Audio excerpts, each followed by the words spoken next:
alguns dos fariseus que estavam ali, bem pertinho de Jesus, não olharam para Jesus. Gente, quando a gente percebe a imbecilidade que está no coração humano, quando o ser humano se deixa conduzir pelo pecado, aquilo que São Paulo escreveu aos aos Efésios, que o ser humano, quando tem o entendimento obscurecido, ele fica cego para as graças de Deus. Nós não conseguimos entender como é possível. Os fariseus foram homens que conheciam a Bíblia de cor. Eles estavam ali do lado de Jesus. Mas ao invés de olhar para Jesus e diante de Jesus, olharem o coração e apresentar o coração ferido e machucado para Jesus, eles ficaram olhando as atitudes dos apóstolos. E por que Jesus retoma um texto do Antigo Testamento, conhecidíssimo, quando Davi entrou no templo e comeu o pão da preposição, esse pão que só podia ser consumido pelos sacerdotes? Porque os fariseus estavam baseando-se na Bíblia para condenar os discípulos de Jesus e o Senhor dos discípulos. A pergunta que os fariseus fazem não é para aprender alguma coisa. Tem pergunta que a gente faz que é para aprender. Agora tem pergunta que você faz que é para ofender. Pode me dizer o senhor em que lugar estava até essa hora? Essa pergunta é para aprender alguma coisa? É para ofender. A pergunta dos fariseus também: por que fazeis o que não é permitido no sábado? Jesus teve uma vontade de chamá-los de anta. Ficou com dó. Eles usaram o conhecimento bíblico que tinha para questionar as atitudes dos discípulos. É isso que o encardido vai fazendo conosco, e por isso o contexto dessa primeira leitura é espetacular. Se você observar, principalmente na Bíblia Ave Maria, nós temos aí a conclusão da primeira parte da carta aos Coríntios. São Paulo escreveu a carta aos Coríntios para resolver alguns problemas sérios que tinha lá, e para ensinar a comunidade de Corinto como viver em Cristo Jesus, como viver o senhorio de Jesus. E o primeiro problema que Paulo vai atacar, e às vezes a gente até se pergunta, mas por que ele coloca isso como primeiro problema, se tinha problema mais grave? O capítulo 5 de Coríntios, a sequência desse texto que nós acabamos de ler, vai tratar de imoralidades seríssimas. Ele vai tratar do problema do celibato, do matrimônio no capítulo 7. Ele vai tratar do problema da ressurreição. Ele vai falar dos carismas no capítulo 12. Ele vai ter um capítulo inteirinho, o hino ao amor, o hino à caridade. Quantos temas espetaculares Paulo tinha para trabalhar com os coríntios. E no entanto, ele gasta o primeiro, o segundo, o terceiro e o quarto capítulos dessa carta para falar numa linguagem muito honesta e sincera, como nos disse há poucos dias no capítulo 3, que infelizmente não podia ainda dar alimento sólido, porque a gente não passava de criança na vida espiritual. Ele gasta esses 4 primeiros capítulos, repito, de uma carta onde ele tinha conteúdos seríssimos a serem tratados, para falar do quê? Das divisões, das brigas que existem na comunidade. E por que será que Paulo coloca esses 4 capítulos voltados para esse tema? Porque sabia muito bem o apóstolo, talvez pela experiência própria, de que quando nós não temos o coração curado, todo o resto, carismas, celibato ou matrimônio, sacramentos, a crença na ressurreição e até o discurso maravilhoso do amor, não passa de palavras furadas. Porque tudo isso vai por água abaixo. Paulo chama a nossa atenção, igualzinho Jesus está fazendo, para que a gente possa olhar para o centro e não para a periferia. Os fariseus conheciam a palavra de Deus, tinham Jesus pertinho. Meu Deus, o que faltava para eles proclamarem Jesus como Senhor da vida deles? Tirar a trave que tinha no olho. Por isso que Jesus vai ter as palavras mais duras do Evangelho, é para os fariseus. E por isso que farisaísmo virou sinônimo de máscara, de hipocrisia. Porque quando a pessoa tem o coração mascarado, quando vivemos na hipocrisia, o que acontece conosco? Nós temos tudo para sermos pessoas absolutamente felizes, curadas, saradas, equilibradas. Mas não somos. Porque a exemplo desses fariseus, nós temos a força da palavra em nossa vida. Nós temos Jesus fisicamente presente. E que coisa interessante. As duas coisas atribuídas aí no Evangelho são as duas coisas que São João mais repete como fonte da vida que Jesus é para nós. Qual é o tema do acampamento? O tema: eu vim para que todos tenham vida e a tenham abundantemente, e a tenham em plenitude. Se você pegar o Evangelho de São João, do começo ao fim, do capítulo 1 ao 21, você vai perceber duas fontes de vida que Jesus nos dá. A primeira eu já falei bastante hoje, e amanhã de manhã vou retomar. A primeira grande fonte de vida é a palavra. Tu tens palavras de vida eterna. E a segunda fonte de vida, que Jesus repete umas 6 ou 7 vezes no capítulo 6 de São João: eu sou o pão da vida, eu sou o pão vivo. E São Paulo vai retomar essa temática da Eucaristia no capítulo 11 de Coríntios. Aliás, uma das frases que mais nos faz arrepiar-se diante da palavra. Capítulo 11 de Coríntios, Paulo diz: vocês vivem muito mal a Eucaristia. Por isso, entre vocês, há tanta gente doente, há tanta gente que sofre e há tanta gente que morre. São palavras literais? Você tem a Bíblia na mão? Corra um pouquinho para frente. 1 Coríntios 11.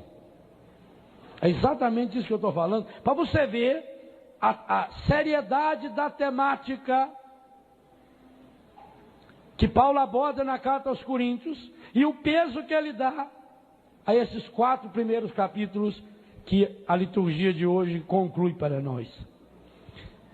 O capítulo 11 de Coríntios, versículo 17, ele fala da celebração da Eucaristia. Aquilo que ele recebeu do Senhor, ele nos transmite. Lá no versículo 28, ele começa dizendo assim, aliás, no versículo 27, portanto, todo aquele que comer o pão ou beber o cálice. Que pão?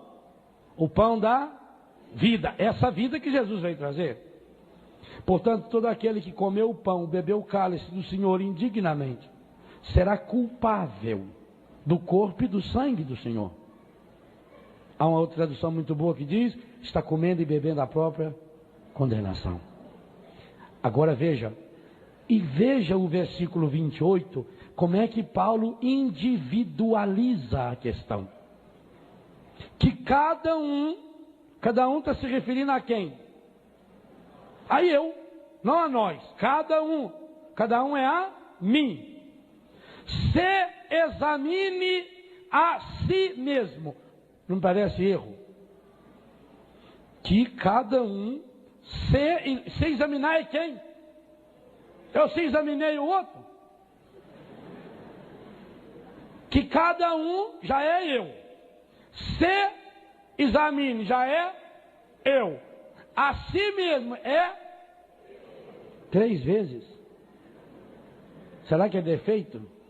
É não. A insistência, essa individualização que Paulo faz, é para falar o que vem em seguida? Que cada um se examine a si. Porque enquanto fica olhando o defeito do outro, primeira leitura, enquanto está com a trave no olho, fica olhando o cisco que tem no olho do outro. Sabe qual é o problema mais fácil que tem de resolver no mundo? O problema dos outros. Não tem problema mais fácil sendo dos outros. Que cada um se examine a si mesmo. E assim coma desse pão. Quando é que eu posso comer desse pão? Depois de 3 exames de consciência. Que cada um se examine. Talvez seja por isso que em toda a missa tem 3 exames de consciência. Já notaram? No ato penitencial, é o exame de consciência. Depois, o Cordeiro de Deus. E depois, Senhor, não sou digno. Talvez seja por causa disso, eu não sei. Os litúrgicos aí depois que esclarecem. Que cada um se examine a si mesmo. E assim, dessa forma, depois disso, então, coma desse pão e beba desse cálice. Aquele e aquela que o come e o bebe sem distinguir o corpo e o sangue do Senhor, come e bebe a sua própria. Agora lê o versículo 30 aí. Olha que pedrada.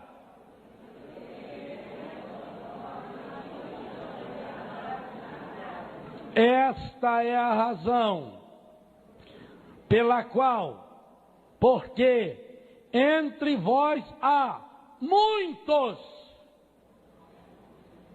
intensidade do advérbio aí, muitos adoentados e fracos, e muitos mortos. Na paulada? Então você veja bem, essa temática toda que Paulo trabalha, a atualização do senhorio de Jesus, a carta aos Romanos para os cristãos que estão na Europa, em Roma, para a carta aos Coríntios para aqueles que estavam naquela região portuária, uma cidade de muita gente, com muitas comunidades, com carisma fabuloso. Paulo sabia muito bem, tanto que ele escreveu 3 cartas para os cristãos de Corinto. Só 2 nós temos, uma terceira se perdeu. Ele deu um peso muito grande a essa comunidade. Ele deu uma doutrina imensa a essa comunidade. Mas a base que segura essa doutrina e que vai voltar depois, como acabamos de ver nesse capítulo 11, é a vida em comunidade, a divisão na comunidade. A Ave Maria traz como subtítulo do versículo 9 do capítulo 1, divisão na comunidade. A conclusão desse terrível problema é esse trechinho que nós acabamos de ouvir.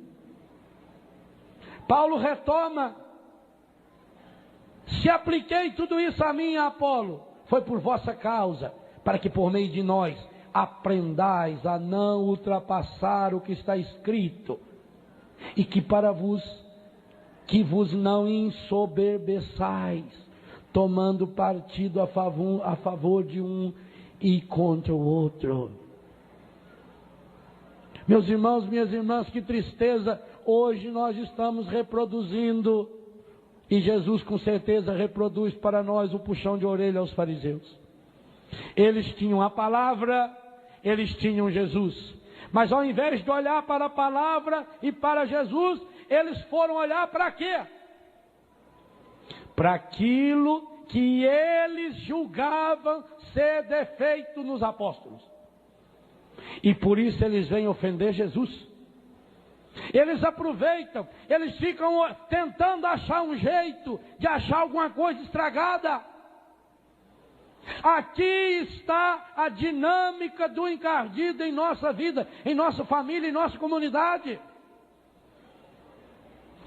Eu disse hoje de manhã que o encardido trabalha em nós um princípio que eu chamei menos-valia.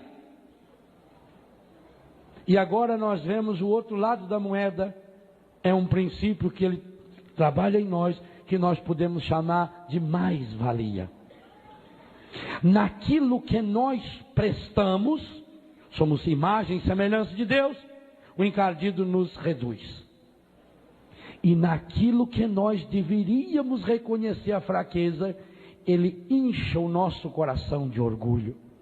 Ele incha o nosso coração de prepotência.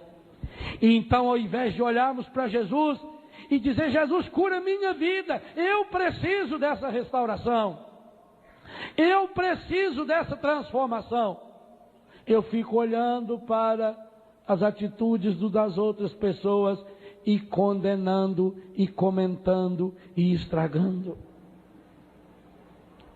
Paulo está nos dizendo, na dinâmica que ele usa dessa carta aos Coríntios, que enquanto nós não resolvemos o seríssimo problema da divisão na comunidade, da divisão na família, o Evangelho não chega ao coração das pessoas.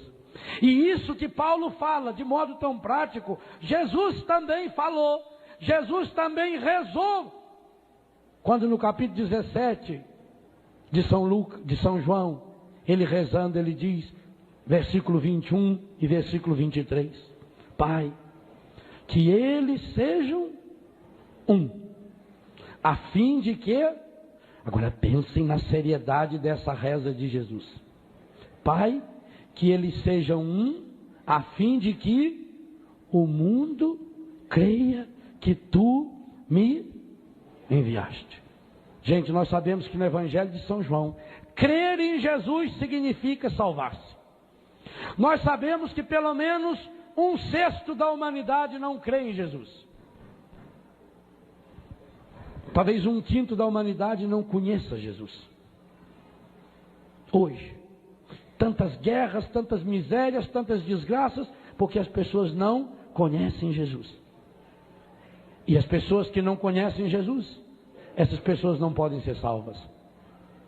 E essas pessoas, para serem salvas, precisam ter um encontro pessoal com Jesus. E como é que essas pessoas poderão ter um encontro pessoal com Jesus? A partir da minha e da sua vida.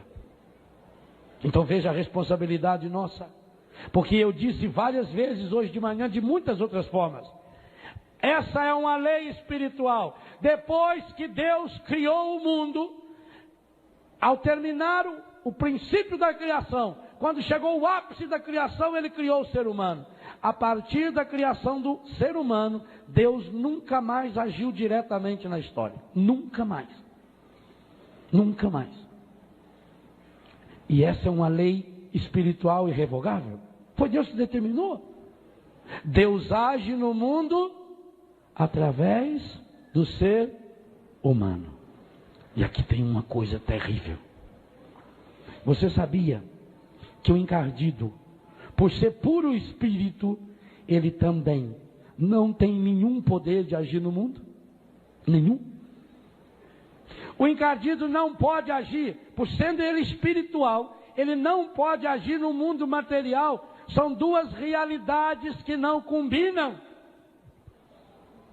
O único jeito do encardido agir no mundo é através das pessoas, através de mim, através de você. Por isso ele nos quer. Por isso São Paulo diz que a natureza geme, espera ansiosamente a libertação dos filhos de Deus. O único jeito do mal atingir o mundo é através do ser humano. Não tem outro jeito. Impossível. Porque se o próprio Deus estabeleceu o ser humano como lugar do seu encontro com a criação, o único ser na natureza, criado pelo desejo próprio do Criador, com um objetivo próprio, que contém em si a matéria do mundo e o Espírito de Deus, feito com o material do mundo, com o pó do mundo, com a costela do mundo, O ser humano recebeu um sopro divino. No ser humano há o encontro do material, mundano, com o espiritual, com o divino. Por isso o único jeito de Deus agir na natureza é através do ser humano. O único jeito, e isso é terrível, do demônio agir no mundo é através do ser humano. Por isso ele tem que nos seduzir. Por isso ele tem que alargar o caminho. Meu irmão, minha irmã, que coisa terrível! Quando nós falamos mal um do outro, quando nós fazemos fofocas, quando nós brigamos, quando nós criamos divisões na comunidade, nós estamos nos colocando como instrumentos do encardido para que ele haja no mundo. E isso vai virando, é como um dominó. Você faz que porção de dominó e coloca, mexe em um vai batendo no outro, vai batendo no outro, e o mal vai se espalhando. O encardido, quando entra no coração de uma pessoa, de uma família, ele entra através de um vício. Por que nós precisamos tanto da cura interior? Porque a cura interior é o processo pelo qual eu vou tirando os entulhos do meu coração. Aquilo que São Paulo fala para nós na carta aos Efésios, no capítulo 4, a partir do versículo 25. Não deis entrada ao demônio. Que o sol não se ponha sobre o vosso ressentimento, mesmo em cólera, não pequeis, não deis entrada ao demônio. Porque São Pedro vai dizer que o encardido fica como um leão, ele fica nos rondando, esperando a hora de dar o bote. Porque sem a minha autorização ele não pode agir em mim. Só que essa autorização, e aí vejam bem, enquanto Jesus respeita a minha liberdade, o encardido não respeita porque ele não tem liberdade, ele entra em minha vida pela menor fresta que ele encontrar. E uma das portas, das principais portas de entrada dele na história humana, é através do coração ferido e machucado pela mágoa, pelo ressentimento. Por isso que hoje à noite nós queremos nos colocar diante do Senhor, diante do Santíssimo Sacramento, esse Cristo que está se assumindo para nós na matéria do pão e do vinho. É esse Deus que estará entre nós hoje à noite. Esse Cristo que nós celebramos agora na Eucaristia. Nós vamos adorar na noite de hoje para suplicar ao Senhor a cura, a restauração do nosso coração. Porque enquanto houver essas entradas, esses túneis subterrâneos que a gente não percebe, então o encardido entra na vida de uma família, por exemplo, através do vício do pai. O pai tem o vício do alcoolismo, começa a beber, só ele tem o vício. Talvez nem seja pecado o vício dele ainda. Começou por um erro, começou por uma desilusão, ou por uma brincadeira. Ou como eu tenho um filho lá em Betânia, começou porque ele trabalhava muito na chuva, cortando madeira, e chegava em casa, o pai, para eles não ficar resfriados, o pai dava um gole de cachaça. Começou assim. Não sabia, coitado, o pai não tem culpa nenhuma, não sabia que ele tinha predisposição para essa doença. E depois estragou e destruiu a família inteira. Então, entrou por uma bobagem, por um vício.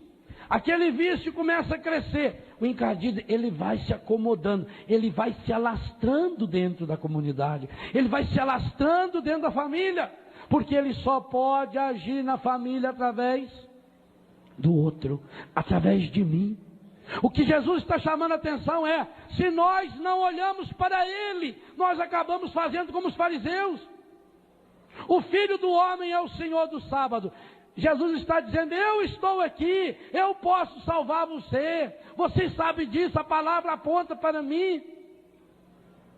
E que pena, nós também fazemos isso.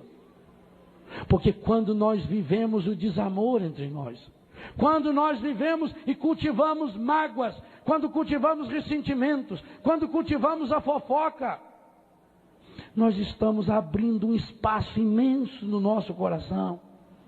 E a comunidade começa a enfraquecer, a enfraquecer, a enfraquecer. Meu irmão, minha irmã, Hoje, a palavra de Deus quer ir num cerne de um problema muito, muito, muito sério. As feridas interiores que trazemos aqui dentro do coração e que acabam pela máscara, pela autossuficiência. Por isso que São Paulo, ele não tem medo de dizer que importa que eu seja transformado num lixo, a escória da humanidade. Mas ele está dando lição, como ele conseguiu fazer, ele e os apóstolos. Insultados, abençoamos. Perseguidos, suportamos. Caluniados, consolamos. Quem de nós pode dizer isso? Quem de nós, quando foi insultado, abençoou? O único jeito de vencer o mal é com o... Não tem outro jeito. Mas falaram de mim. Sabe o que deixa a gente triste quando falam da gente? Quando é verdade. Você quer ver uma verdade que a gente está tentando esconder? A gente tem um defeito, a gente tem uma falha, a gente não quer que ninguém descobre. E aí, uma pessoa vem e fala alguma coisa, e é exatamente aquilo que eu estou tentando esconder. Eu fico revoltado. E aí eu digo que o problema está no... Por que você está triste? Eu estou triste porque fulano falou isso. Sim, que poder essa pessoa tem de falar alguma coisa e isso mudar a sua vida? Se aquilo que a pessoa falou deixou você triste, é porque ela falou uma... Tenta lembrar a última vez que você ficou triste porque alguém falou alguma coisa de você. Fecha o olho assim um segundo e pensa. Última vez que alguém falou mal de mim. Porque eu fiquei triste.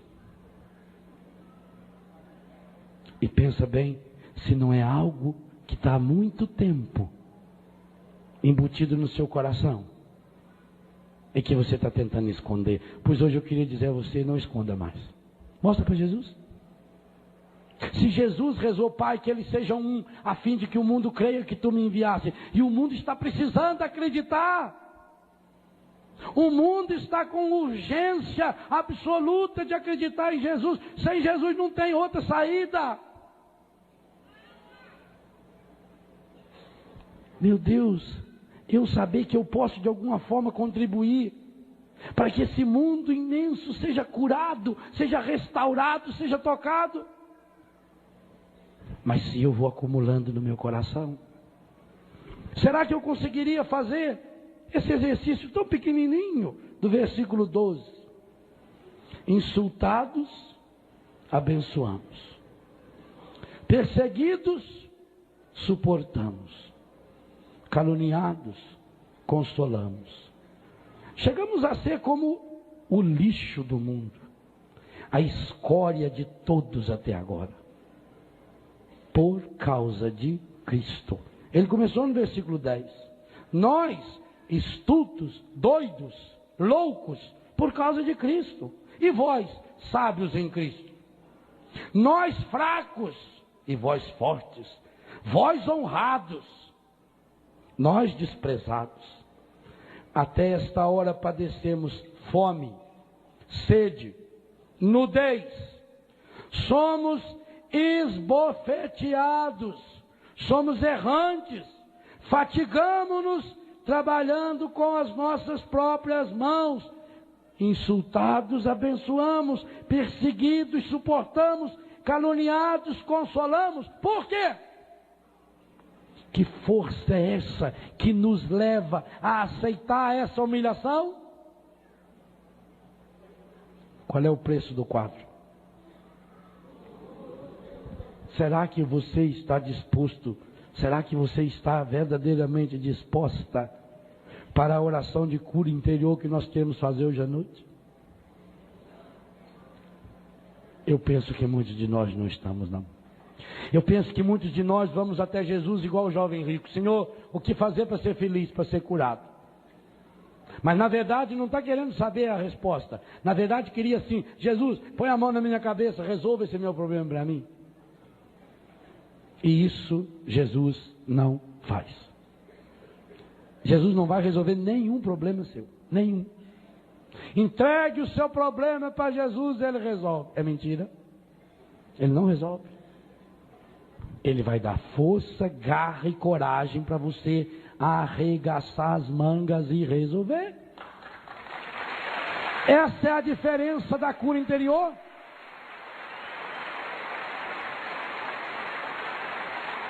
Agora, se a pessoa vive na oração da lamúria, a oração da lamúria é o louvor ao encadido. A oração que o demônio mais gosta é quando a pessoa começa a reclamar: ah, Padre, tanto que eu sofro. Padre do céu, se eu fosse escrever e contar minha vida para o Senhor, Padre, dava um livro. Não escreve não. Eu não quero ler esse livro não. Ô livrinho ruim. Padre, por que será que tudo dá errado na minha vida?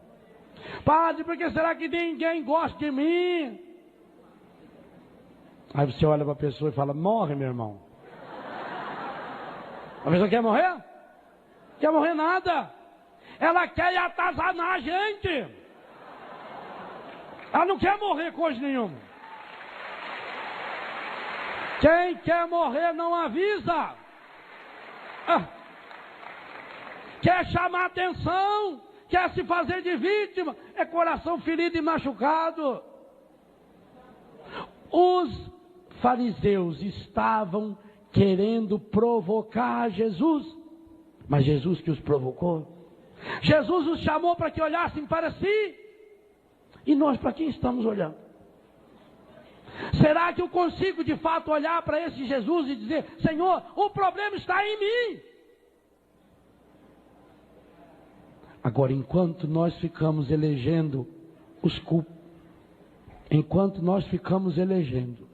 culpados dos nossos problemas, nós não os resolvemos. Meu irmão, tira a máscara hoje. Não tenha medo de tirar a máscara diante de Deus. De dizer: Senhor, eu estou aqui. Agora, eu tenho que ter um motivo muito grande que me leva a ter essa coragem de arrancar as minhas máscaras. E esse motivo é: eu quero ter esse encontro pessoal com Jesus. Eu quero que Jesus Cristo seja de fato o único Senhor da minha vida, o único Senhor da minha história. Mas para isso é preciso tomar uma decisão. A decisão de deixar Jesus ser o centro da minha vida. E essa decisão custa que preço? Que tudo é esse que você precisa colocar hoje aos pés de Jesus. Pensa bem, o que você está protegendo em você? Sabe o que é mais terrível em nossa vida? A coisa que nós mais amamos são os nossos pecados. Sabia? Quantos de nós estamos guardando pecado aqui no coração há anos? Desde pequenininho. E vai cultivando. E não tem coragem de expor o pecado diante do Senhor. E aí vamos caindo no farisaísmo. Vemos defeito em todo mundo. Apontamos as falhas de todas as pessoas. Mas não temos a coragem de dobrar nosso joelho no chão e dizer: Senhor, começa em mim hoje. Aquela experiência que Paulo chegou: já não sou eu quem vivo, é Cristo que vive em mim. Para mim, morrer é lucro. Será que posso repetir isso? Ou talvez você, eu, cada um de nós temos que repetir: já não sou eu quem vivo, é a mágoa que vive em mim, é o ressentimento que vive em mim. Por que você se torna tantas e tantas vezes uma pessoa tão fraca, que qualquer coisinha é suficiente para deixar você abatido? Por que será que a gente se irrita com tanta facilidade? Eu tenho para mim uma certeza.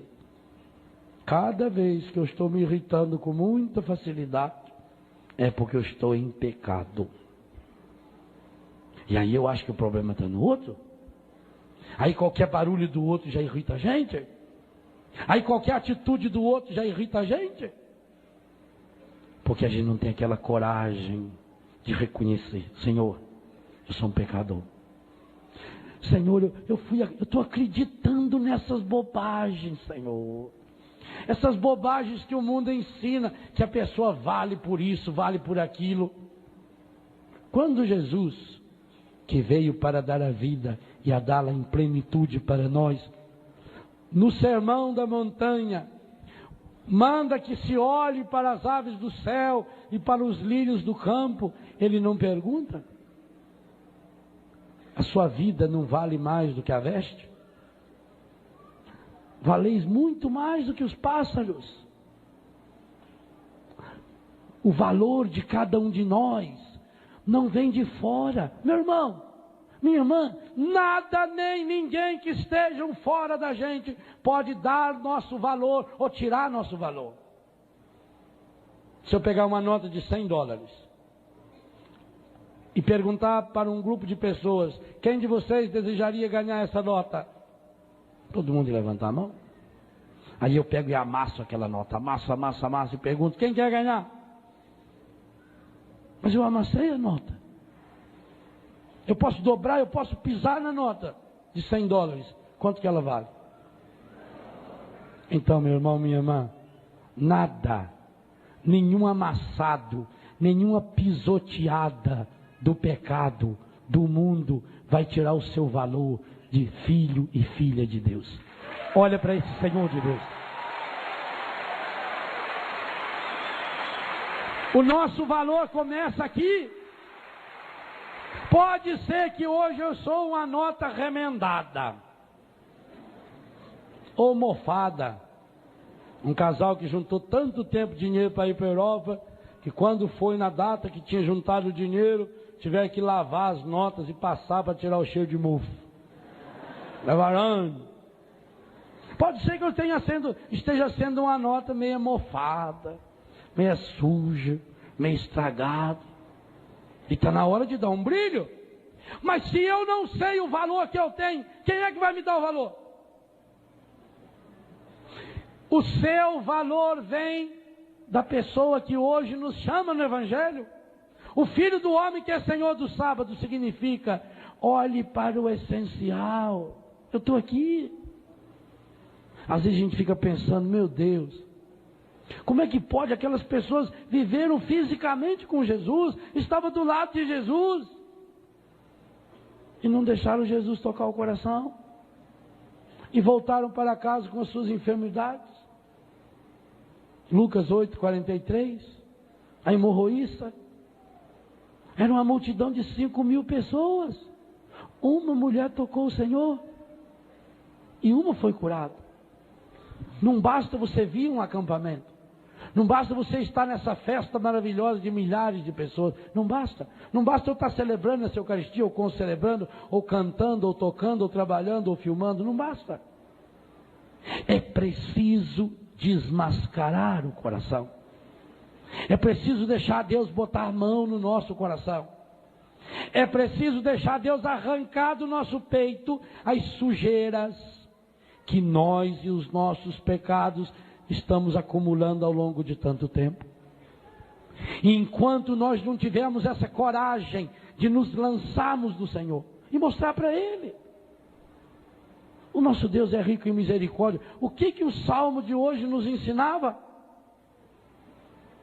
Que o Senhor está sempre pronto a nos atender, que o Senhor está perto daqueles que o invocam, que o Senhor é fiel em suas palavras, santo em tudo o que faz.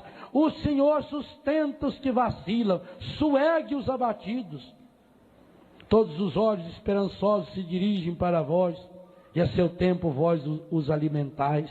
O Senhor se aproxima dos que o invocam, daqueles que o invocam com sinceridade, com lealdade, a tradução que nós ouvimos. Se esse Senhor está tão próximo, daqui a pouquinho nós vamos ter Jesus Cristo na nossa mão. Será que nós acreditamos nisso? Será que verdadeiramente eu acredito que é Jesus que está naquela hóstia? Se eu acredito nisso, a minha vida tem que mudar. Eu não posso mais continuar vivendo na angústia, na tristeza, na depressão, na agitação, na mentira, na mágoa. E o que impede que eu tenha esse encontro pessoal com Deus que vem até mim? Essa barreira da hipocrisia. Essa mágoa que eu guardei no meu coração. Essa falta de perdão. Se eu não estou decidido a perdoar. E essa é uma decisão difícil. Sabe por que ela é difícil? Porque ela só depende de você. De mais ninguém. Por isso ela é difícil. Mas meu Deus, e aí eu não vou ter mais em quem botar culpado? Eu não vou ter mais em quem botar a culpa? Por que que São Paulo se apresenta pisoteado como esse lixo? O que que você vai fazer com um lixo?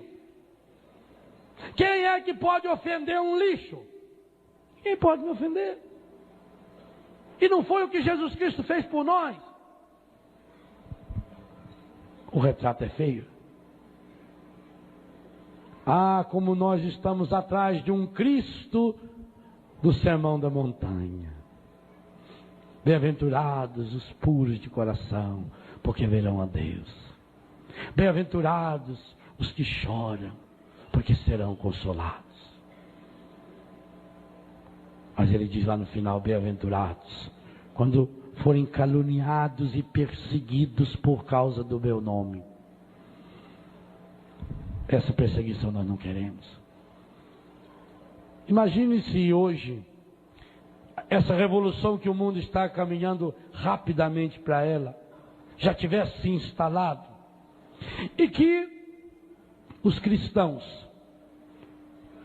fossem condenados pelo puro e simples fato de serem cristãos.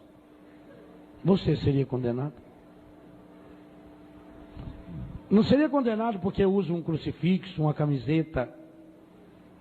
O seu jeito de viver condenaria você. Sabe o que dói no nosso coração, meus irmãos? É saber que muitos de nós permaneceríamos intactos. Porque ninguém ia notar. Lá no trabalho, nota que você é cristão? O jeito que você anda na rua, as pessoas notam que você é cristão? O jeito que você ama? Qual é a sua diferença em casa? O seu jeito de tratar as pessoas? Enquanto não formos pessoas de corações curados, enquanto continuarmos com os milindres, vamos ser pessoas pessimistas, negativistas, que só sabe ver o negativo, só sabe reclamar da vida e fica atrás, que nem beija-flor, de flor em flor, atrás de uma oraçãozinha que me emociona. Se eu publicar o pedacinho do Salmo 38 no jornal da minha cidade, eu vou receber uma cura. Se eu rezar uma frase do Salmo 90, tudo se resolve na sua vida. Se eu ler aquele trechinho 9 dias seguidos, Deus resolve tudo na minha vida. Mentira. O encardido rezou o Salmo 90 para Jesus e Jesus chotou ele lá de cima do morro. Não está na palavra que ele rezou o Salmo 90? E Jesus chotou ele de lá. Ele sabia a Bíblia. Igual os fariseus sabiam. O encardido também esteve próximo de Jesus. Mas sabe qual é o grande drama dos fariseus, do encardido e dos cristãos que ainda não foram curados? É que quando eles chegam perto de Jesus, eles não chegam para falar do seu coração, da sua enfermidade. Eles vão para falar e olhar os defeitos das outras pessoas. Isso é triste. Pai, que eles sejam um, a fim de que o mundo creia. A primeira comunidade cristã, cheia do Espírito Santo, que partilhavam tudo, que tinham tudo em comum, que perseveravam na doutrina dos apóstolos, na fração do pão, nas orações. Os homens e as mulheres curados pelo Espírito Santo. Os homens e as mulheres que experimentaram a vida plena de Jesus, viveram e transmitiram a possibilidade de viver em família, em comunidade, que se ama e que se perdoa. E eu penso que essa graça que nós precisamos pedir nessa missa, e começar nessa missa a preparação para a nossa oração dessa noite. Então eu peço a você agora, que por um instante feche seus olhos e pense o que eu gostaria de colocar sobre esse altar, junto com esse pão, junto com esse vinho, para que fosse transformado pelo Senhor. Que área da minha vida precisa? Mas eu queria que você pensasse também, qual é o preço que eu verdadeiramente estou disposto a pagar? Jesus está vendo o nosso coração. Deus nos conhece. A gente pode até conseguir enganar as pessoas, mas Deus a gente não engana. O que eu estou disposto? Quanto eu estou disposto hoje a dar do meu coração? Que áreas do meu coração eu quero verdadeiramente permitir que a graça de Deus cure, restaure, transforme e liberte pelo poder do Espírito Santo nessa Eucaristia? Imagino que nessa tarde, que no início dessa noite, na adoração de hoje à noite, fosse a reprodução daquele grande leilão. Será que eu seria aquela mulher que arrematou o quadro feio?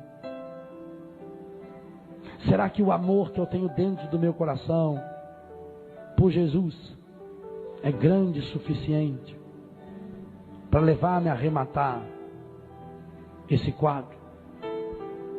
Ou eu estou guardando os meus bens, o meu dinheiro, o meu tempo, a minha inteligência, porque eu quero comprar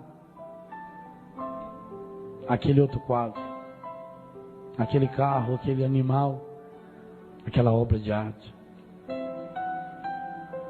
E estou deixando passar, como os fariseus, o Senhor da vida que passa por mim. Hoje eu não quero deixar passar. Hoje eu não quero deixar passar essa graça. Hoje eu quero tomar posse dessa graça, como se fosse a minha primeira Eucaristia, como se fosse a última. Eu quero colocar meu coração nesse altar. Mas eu quero também colocar nesse altar, junto com o seu coração e com a sua vida, o coração e a vida de tantas e tantas pessoas espalhadas mundo afora, que nos acompanham pela televisão, pelo rádio, pela internet. Mas principalmente aqueles bilhões de seres humanos que nessa hora sequer estão pensando em Deus. Os bilhões de seres humanos que nesse momento estão mergulhados no pecado.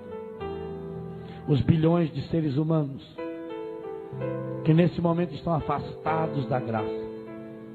Quero pensar nas milhares de pessoas que nesse momento estão nos hospitais, nas cadeias, nos prostíbulos, naquelas dezenas, centenas, milhares de pessoas que nesta hora estão praticando um roubo, um assassinato. Naquelas milhares de pessoas que hoje estão praticando aborto. Aquelas milhares de pessoas que hoje estão investindo o seu dinheiro para montar cenais de guerra. E quero pensar no meu compromisso para mudar tudo isso.